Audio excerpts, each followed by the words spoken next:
Concepção biológica do poder. Uma introdução, um capítulo bem interessante.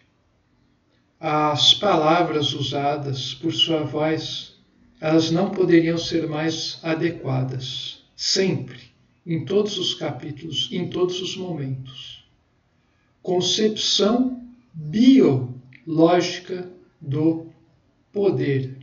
Quer dizer, existe algo muito mais profundo que se manifesta na sociedade humana, no campo da política, que está diretamente relacionada com a questão do poder, poder sobre outros, na forma de ideias, na forma de poder efetivo, concreto, material, físico, e uma capacidade de você fazer as coisas. Está sendo dito, por sua voz, que existe um conceito muito mais profundo do que é de fato o poder. Por que determinado governante, líder, consegue fazer tanta coisa, chegar até tal ponto, a despeito de forças contrárias? Porque outros, apesar de várias condições favoráveis, terrenas, jamais conseguem dar um passo. Por quê? Por quê? A gente não consegue explicar isso sob uma ótica meramente de estudos, acadêmica.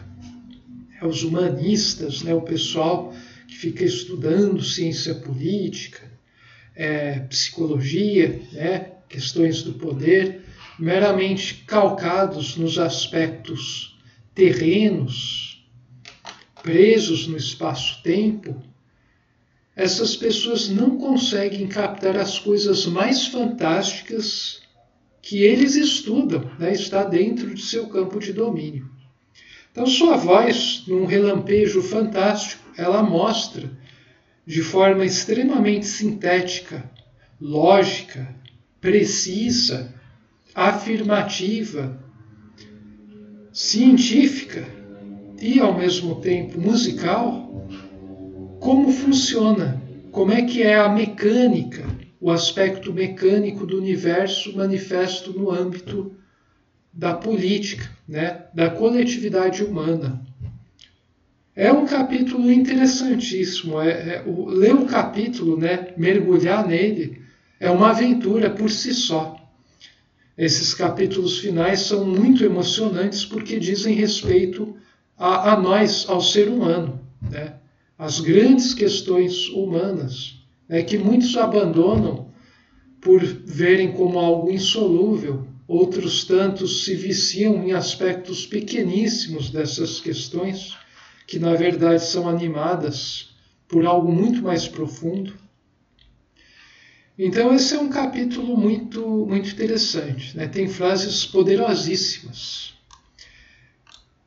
A gente colocou aqui como no encarte, aqui essa é a foto, do Carlos V, o Carlos II, dependendo de você ver de qual ser encarado como imperador, da Espanha ou do Sacro Império Romano Germânico. Na verdade, a foto, o personagem, um ator que interpreta ele na série Carlos, Rei, Imperador. É uma série fantástica, temporada única, 17 episódios, série da Espanha, fantástico, a série é super emocionante, tem um rigor histórico muito bom, mostra vários momentos da vida desse sujeito que se tornou, permaneceu como o homem mais poderoso da face da Terra durante quase 4 décadas. É um império que o Carlos teve de administrar, era tão grande que ele passou 1/3 da vida dele de imperador percorrendo, né, pelos domínios, guerreando, fazendo acordos. 1/3 da vida dele ele passou nessas viagens, né, para conseguir ver os domínios. Ele é o neto, né, da princesa Isabel de Castela. Inclusive tem uma outra série que eu vou deixar aqui na descrição, né, Isabel, 3 temporadas, 13 episódios cada temporada, também uma das séries mais fantásticas que eu já vi. Essas duas, vocês podem ver como um estudo histórico profundo, né, muito emocionante. Ele é o neto dela, herdeiro, né, de um império que acabou se tornando o mais poderoso do mundo, justamente na época em que o Carlos assume o poder. Né? A série é fantástica, realmente, e eu coloquei, né, decidi colocar ele aqui como encarte, porque em vários trechos dessa série você consegue perceber os aspectos que são revelados nesse capítulo 96 da Grande Síntese. Mas é preciso saber enxergar com olhos monísticos, senão você não vai se emocionar tanto quanto eu me emociono, né, quando eu assisto. Né? Daí a pessoa fala, não é grande coisa. Sim, não é, porque você não está conseguindo desenvolver sua consciência a tal grau para conseguir extrair o significado profundo expresso, né, naquela forma de arte. Então a gente vai falar um pouco aqui sobre essa concepção do poder, só que sob um olhar muito mais interessante, muito mais resolvedor dos problemas do que o que nos é apresentado, né, pelo que a gente vê por aí. Né? Então, voltando aqui, vamos dizer então que não é as pessoas nem os chefes que vão construindo a história exatamente. Né? A história que conduz os povos, né, e seus líderes, que são expoentes de certos fenômenos em épocas muito particulares dos momentos históricos. Quando a gente fala que a história conduz os povos, leia-se a lei, né? A lei suprema está balizando, está orientando a humanidade e as humanidades das humanidades. E é claro que quem está sintonizado com as forças do alto, com a lei, com o momento histórico, é aquela pessoa que melhor consegue cumprir o papel histórico, né, e levar um certo progresso para a humanidade. E a gente precisa enxergar isso em cada época, né? Não é uma questão de, baseado no presente, olhar para o passado e falar, nossa, ele foi um grande líder, mas ele era cruel, ele era horrível e tal. A gente precisa entender a época no qual o indivíduo estava imerso, a mentalidade, o nível de consciência daquela época, entender quais eram as possibilidades, né, as restrições, e apenas aí tentar esboçar alguma avaliação. Porque um monte de gente, né, dando um exemplo claro, hoje em dia, ponto pacífico, né? Um monte de gente fala, né? O nazismo foi um horror, foi um retrocesso, foi uma brutalidade, etc, etc. Né? E todo mundo concorda, especialmente os humanoides, né? Os pedagogos da vida, né? Lá no setor onde eu trabalho, né? Tem o pessoal dessa turma, gosta muito de falar o quão horrível foi aquela época histórica, importante não se repetir, blá, blá, blá. É legal, concordo totalmente. Agora, coloca esse indivíduo lá naquela época, considerando que ele nasceu lá, tem uma constituição genética, está vivendo no meio, né, na toca do lobo, o sujeito está. Está naquele momento histórico. ele faria a mesma coisa que está fazendo hoje, bem distanciado no tempo e no espaço, no conforto, onde ele tem na sua bolinha um monte de gente que ele vai soltar uma coisa, todo mundo vai falar, é isso mesmo. Será que ele faria igual? Não, nem sequer tentaria combater. A pessoa seria totalmente governada pelo medo e, doa quem doer, mas essa é a verdade, ele com 99,9998% de probabilidade faria exatamente as mesmas coisas que ele aqui no conforto está condenando que outros fizeram. Que a neutralidade, inclusive, é uma forma de você permitir que a corrente do mal vá circulando pela sociedade, fechando um circuito que leva a milhões de mortes. Então, isso é difícil de admitir, isso é difícil de perceber. Eu estou falando, eu falei no curso de pós-graduação que eu ministrei sobre essas questões. A gente fica olhando na história lá longe, distanciado geograficamente, distanciado historicamente, distanciado de todas as maneiras possíveis, culturalmente, e hoje aqui apoiado pela quantidade. Daí a gente consegue falar, criticar, julgar, falar o quão errado foi fulano, ciclano tal, mas se a gente está no presente, quando estão ocorrendo um monte de brutalidade que a gente não percebe porque tem que passar um tempão e a gente está distanciado para perceber, daí nesse presente a pessoa não faz nada. A pessoa é um boneco, que nem as pessoas lá no passado foram bonecos. Só que o sujeito se acha maioral, ele acha, não, eu tenho uma percepção mais profunda, eu tenho que orientar os outros, falar, como se o cara fosse grande coisa, Só que o cara, na verdade, não é nada.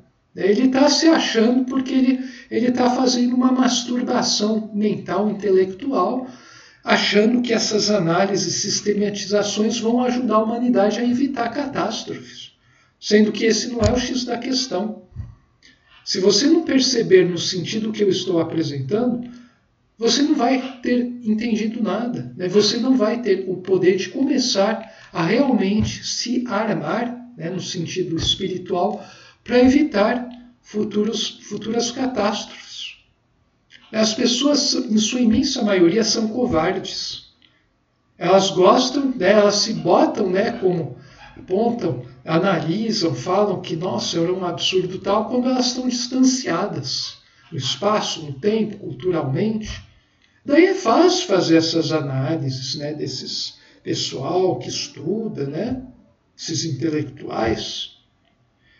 Mas você está na época mergulhado na brutalidade e perceber que é uma brutalidade, que é uma forma totalmente nova, mas é brutal, e você perceber isso e atuar contra isso, até as últimas consequências, isso são pouquíssimos que fazem.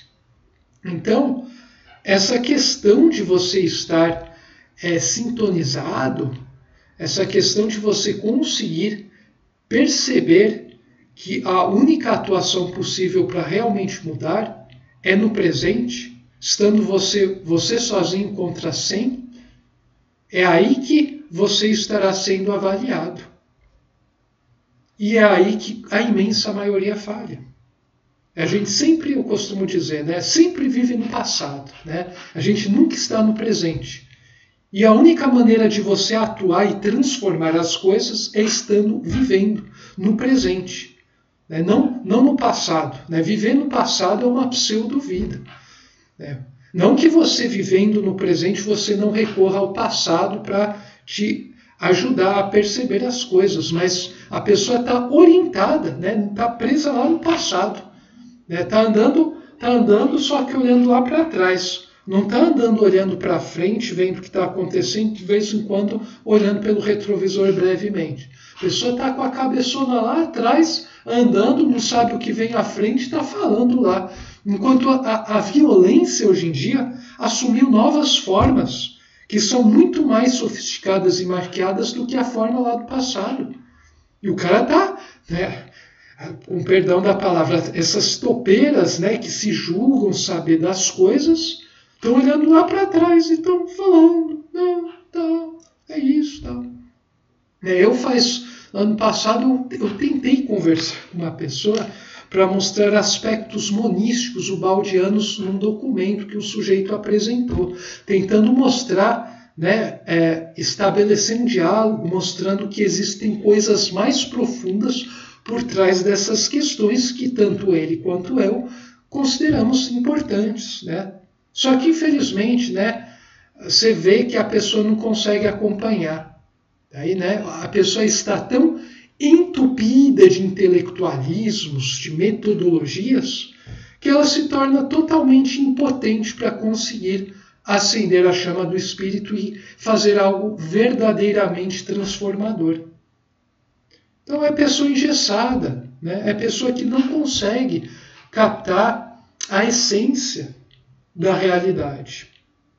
E daí você vê que não adianta conversar, argumentar, né? O cara vai ter que despertar, né? Nessa vida, possivelmente não nas próximas, né?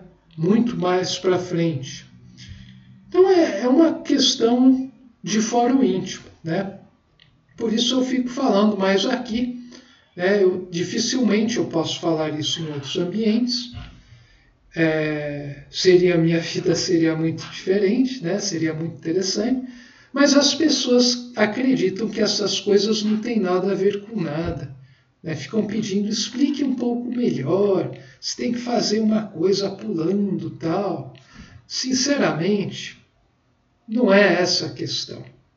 É questão da pessoa mexer, né? Com todo o perdão da palavra, né? Mexer a bunda e começar a mergulhar, ter a coragem de mergulhar na realidade, na sua realidade, né? Consultar a sua consciência. Muitas pessoas consultam o ego achando que estão consultando o espírito que elas são, né? Porque foram tantas coisas introjetadas pela sociedade, pelo rebanho, que a pessoa não consegue mais identificar o que vem, o que emana do espírito e o que emana da mente tarada, né? Que a mente é uma grande tarada, que deve ser, ela é útil, mas ela tem que ser dominada, né? Domada pelo espírito, que é o que nós somos. Então falar que o espírito deve domar a mente é a mesma coisa que falar que você deve dominar o seu cerebralismo, né? Seu mentalismo. Se você não fizer isso, você vai ser dominado por algo que não é quem você verdadeiramente é. E daí você vai ser um mero joguete das forças do meio. Um boneco que é arrastado para um lado e para o outro, se julgando livre, mas jamais sendo. Esse capítulo tem trechos assim que revelam de forma muito poética, muito linda essa questão. E ao mesmo tempo que ele é artístico, né, e aponta para Deus, para o Espírito, para as altas realizações humanas, ele também é profundamente lógico, ele é científico, se você souber ver também sob o prisma acadêmico. Então eu não encontrei no planeta, né, nada que se iguale a isso. Né? Por isso eu estou aqui fazendo esse trabalho, né, esse esforço, que para mim é árduo, mas não é cansativo, é muito prazeroso. É fantástico, realmente. E então a gente tem essa questão aqui. Né? O poder é uma função biológica. Né? O chefe ele não está muito acima da média, senão você não consegue ter aquela influência, aquele fluxo bidirecional entre chefe e povo e chefe. O chefe tem que ser um ser, é um expoente, sem dúvida, mas o nível de consciência dele está ligeiramente acima da média, para permitir essa liderança. Ao mesmo tempo, se você ficar muito acima da média, você perde o contato e o chefe não é mais chefe. Ninguém vai seguir um cara que está muito acima. Por isso os santos, né, gênios, jamais serão chefes de povos. Eles estão num nível de consciência muito acima. Mas, ao mesmo tempo, se você estiver no nível de consciência da média, né, não estiver um pouco acima, você não consegue liderar. Você vai liderar baseado em quê? O que você tem de diferencial em relação ao povo que você está liderando? Né? Então, isso é uma questão muito interessante. O chefe tem que ser ligeiramente estar acima da média para ele ser realmente aquele grande chefe que lidera povos. Né? E o povo, ele espera uma astúcia e uma proteção do governo. Né? O povo está no nível evolutivo, né, do chefe. Então ele espera essa astúcia e proteção. Bom, nos próximos vídeos, dado adiantado aqui da hora, a gente vai continuar falando um pouco mais sobre essas questões interessantíssimas. Até lá!